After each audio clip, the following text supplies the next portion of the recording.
Hello दोस्तों, welcome back to my new blog. तो दोस्तों, आज मैं दिल्ली के लाल किले में बने उस म्यूजियम में आया हूं जिस म्यूजियम में अंग्रेज़ों द्वारा किए गए भारतीयों पर अत्याचार को दिखाया गया है।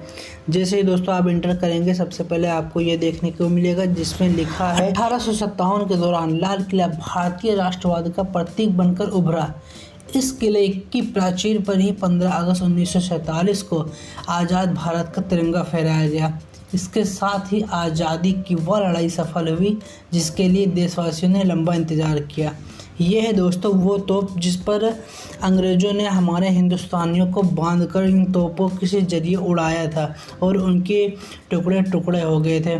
जिन्होंने आज़ादी की शुरुआत की या आज़ादी की पहल की। अंग्रेज़ों के लिए भारतीयों को तोपों के मुहाने से बांधकर उड़ा देना बच्चों का खेल जैसा था। ये दोस्तों वही तोप है जिसमें भारतीयों को बांधकर उड़ा दिया जाता था और इसी तरह हजारों भारतीयों को अंग्रेज़ों ने इसी तोप के जरिए शहीद किया।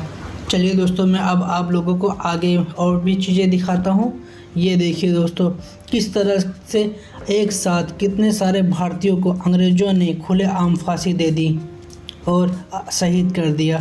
ये देखिए दोस्तों, यहाँ पर भी कुछ दिखाया गया है अंग्रेज़ों द्वारा किए गए अत्याचार के बारे में। हम चलते हैं इसके अंदर। तो चलिए दोस्तों, मैं अब आप लोगों को 3 ऐसे शहीद जवानों के बारे में बताता हूँ। ये देखिए दोस्तों, पहले हैं अशफाक उल्लाह खां, उसके बाद राम प्रसाद बिस्मिल और उसके बाद हैं ये राजेंद्र प्रसाद लाहिरी।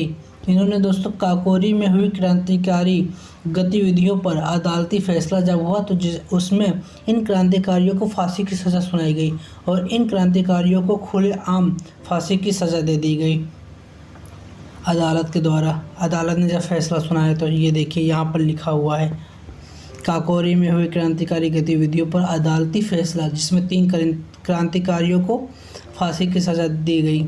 ये देखिए, डेली मिलाप, गिरेगा कतरे खून भी, जहाँ सपूतों का फिदाए हिंद वहाँ होंगे सैकड़ों पैदा। यहाँ पर लिखा हुआ है। ये अमर महल है, कश्मीर के राजा का महल, अमर महल। 13 जुलाई 1931 ईस्वी को श्रीनगर में लोग अदालत के बाहर अब्दुल कादिर गाजी की रिहाई की मांग को लेकर इकट्ठा हुए थे। उस पर लोगों को राजा के विरुद्ध भड़काने का आरोप था। राजा हरि सिंह की पुलिस ने निहत्थे लोगों पर गोलियों की बरसात कर दी। अगले 15 मिनट में, हाँ दोस्तों, 15 मिनट के अंदर अंदर 180 राउंड चली, जिसमें 24 भारतीयों की मौत हो गई। ये देखिए, कुछ केसरी राष्ट्रवाद संदेशवाहक उस टाइम में लिखे गए ये उर्दू और इंग्लिश में कुछ संदेश हैं। संदेशवाहक यानी पत्र वगैरह हैं, यहाँ पर लगाए गए हैं। उर्दू में लिखे गए, कुछ इंग्लिश में भी हैं, ज़्यादातर सारे उर्दू में हैं। अलवार रियासत के बारे में यहाँ बताया गया है कि जब अलवार रियासत ने किसानों पर बहुत ज़्यादा कर लगा दिया तो किसानों ने अपना विरोध प्रदर्शन करने के लिए एक गांव में इकट्ठा हुए और विरोध प्रदर्शन करने लगे।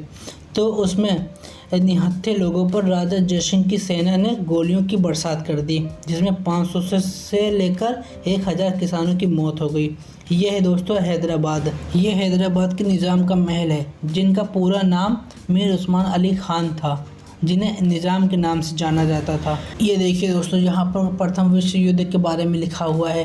प्रथम विश्व युद्ध के दौरान लाल हरदयाल, डॉक्टर चंद्र चक्रवर्ती एवं लोगों की अगुवाई में गदर पार्टी ने अमेरिका में जर्मनी की मदद से भारत को अंग्रेजी हुकूमत से आज़ाद कराने की योजना बनाई थी। क्रांतिकारियों को अमेरिका में मौजूद जर्मन अधिकारियों से धन एवं हथियार की मदद मिली थी। जो क्रांतिकारी उस थे वो अंकों में अपने लेटर लिखा करते थे, लेकिन अंग्रेज़ों ने उनके अंकों द्वारा लिखे गए लेटर को पकड़ लिया और उसको पढ़ने में कामयाब हो गए।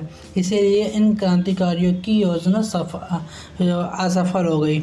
ये हैं दोस्तों उस टाइम के लिखे गए कुछ दस्तावेज, कुछ पत्र, कुछ संदेश यहाँ पर रखे हुए हैं। जैसे कि आप देख सकते हैं, शीशे में रखा गया है। कुछ संदेश है, इसमें कुछ पत्र वगैरह है या कुछ दस्तावेज भी यहाँ पर हैं। चलिए अब हम आगे चलते हैं। यहाँ पर कुछ तस्वीरें लगी हुई हैं और उनके बारे में बताया गया है। चलिए हम एक एक करके अब यहाँ पर भी देखते हैं और उसे पढ़ते हैं। ये देखिए, यहाँ पर लिखा हुआ है 15 अगस्त 1947 को संविधान सभा को संबोधित करते हुए माउंटबेटन यानी एक अंग्रेज। आज़ादी की पहली सुबह 15 अगस्त 1947 को संयुक्त राष्ट्र में लहराया गया भारतीय ध्वज। ये देखिए, एक अंग्रेज भारतीय ध्वज को फहराने की कोशिश कर रहा है। ये देखिए दोस्तों, यहाँ पर लिखा हुआ है 15 अगस्त 1947 को संयुक्त राष्ट्र में लहराया गया भारतीय तिरंगा। ये देखिए, ये कौन से प्राइम मिनिस्टर हैं दोस्तों, आप लोग कमेंट में ज़रूर बताना। ये है इंडिया गेट की तस्वीर उस समय में। ये राष्ट्रपति भवन की तस्वीर है। ये जब पहली बार हमारे देश का तिरंगा फहराया गया आज़ादी के बाद, तब की तस्वीर है। यहाँ पर कुछ आज़ादी के बारे में, स्वतंत्रता के बारे में कुछ नारे वगैरह, शायरी वगैरह लिखी गई है। जब हमारा देश 15 अगस्त 1947 को आज़ाद हुआ तो उसके बारे में ये कुछ लिखा गया है। तो चलिए दोस्तों, अब हम चलते हैं ऊपर की ओर, फर्स्ट फ्लोर पर। ये जो दोस्तों आप सामने देख रहे हैं वो भी एक म्यूज़ियम है, जिसके बारे में मैंने अगले वीडियो में बताया हुआ है। ये आज़ादी की पहली सुबह, जब हमारा देश आज़ाद हुआ था तो उसकी पहली सुबह, क्या बेहतरीन खूबसूरत नज़ारा रहा होगा, कैसा फील हुआ होगा लोगों को आज़ादी की पहली सुबह देखकर। तो चलिए दोस्तों, हम सीढ़ियों के ज़रिए अब ऊपर की ओर चलते हैं फर्स्ट फ्लोर पर, और देखते हैं वहाँ पर इस म्यूज़ियम में क्या रखा हुआ है। जैसे ही दोस्तों आप सीढ़ियों से चलते हुए ऊपर जाएंगे तो सबसे पहले आपको दीवार पर लिखी हुई ये बातें मिलेगी, जिसको रामधारी सिंह दिनकर ने लिखा है। जो चढ़ गए पुनवेदी पर, लिए बिना गर्दन का मोल, कलम आज उनकी जेबॉल। सही है, बिल्कुल सही है। गांधी जी की तस्वीर है। यहाँ पर बहुत सारे क्रांतिकारियों की तस्वीर लगी हुई है, वो जिन्होंने मार्गदर्शन किया। नेहरू जी की तस्वीर है। और ये किस किस की तस्वीर है दोस्तों, आप लोग कमेंट में ज़रूर बताना। हम चलते हैं आगे की ओर। ये एक रूम बना हुआ है, इसमें भी कुछ चीज़ें रखी हुई हैं। तो हम सबसे पहले इस साइड चलेंगे और आपको पूरा एक एक करके सभी चीज़ें दिखाएंगे। ये देखिए दोस्तों, महिला शक्ति। दोस्तों, इस भारत देश को आज़ाद कराने के लिए केवल पुरुषों ने ही नहीं बल्कि महिलाओं ने भी बहुत बड़ा योगदान दिया है। भारत की स्वतंत्रता संग्राम के में बराबर की हिस्सेदार रही हैं। 1857 में लखनऊ की बेगम हजरत महल और झांसी की रानी लक्ष्मीबाई ने अंग्रेजों के खिलाफ बहुत से युद्ध लड़े। ये देखिए दोस्तों, विदेश में देशभक्ति, यानी विदेश में रहकर अपनी देशभक्ति का इन्होंने प्रचार किया और भारत के बारे में, भारत को आज़ादी दिलाने में इन्होंने काफ़ी भूमिका निभाई। विदेशों में रहकर भारत को आज़ाद कराने के लिए काफ़ी भूमिका निभाई। ये देखिए दोस्तों, ये है सूफी अम्बा प्रसाद। इनका जन्म 1858 में और मृत्यु 1917 में हुई। इन्होंने ईरान में आज़ादी के लिए मदद इकट्ठा की और प्रथम विश्व युद्ध में अंग्रेजी फ़ौज से लोहा भी ले लिया। तो चलिए दोस्तों, अब थोड़ा आगे चलते हैं। ये है दोस्तों बीना दास, हमारे भारत देश की क्रांतिकारी महिला। ये दोस्तों भारत माता की तस्वीर यहाँ पर जो बनी हुई है, ये दोस्तों क्या ये वही माता है जिनको हम भारत माता की जय बोलते हैं? तो आप लोग कमेंट में ज़रूर बताना दोस्तों। ये देखिए तस्वीर, आप लोग कमेंट में ज़रूर बताना। तो दोस्तों, आपको हमारी ये वीडियो कैसी लग रही है कमेंट में ज़रूर बताना। बाकी इसी तरह की ऐतिहासिक चीज़ों की वीडियो देखने के लिए हमारे चैनल को सब्सक्राइब करें दोस्तों। तो चलिए दोस्तों, अब आगे चलते हैं। ये है दोस्तों नानी बाला देवी, जिनकी बहुत जल्द ही शादी हो गई कम उम्र में, और 15 साल की उम्र में ही ये विधवा हो गई। उसके बाद इन्होंने अपनी सारी ज़िंदगी भारत की सेवा में लगा दी, यानी एक क्रांतिकारी की तरह एक भारत को आज़ाद कराने वाली पार्टी से ये जुड़ गई और भारत को आज़ाद कराने में इन्होंने अपना योगदान निभाया। ये हैं दोस्तों हाजी अली मुस्लियार।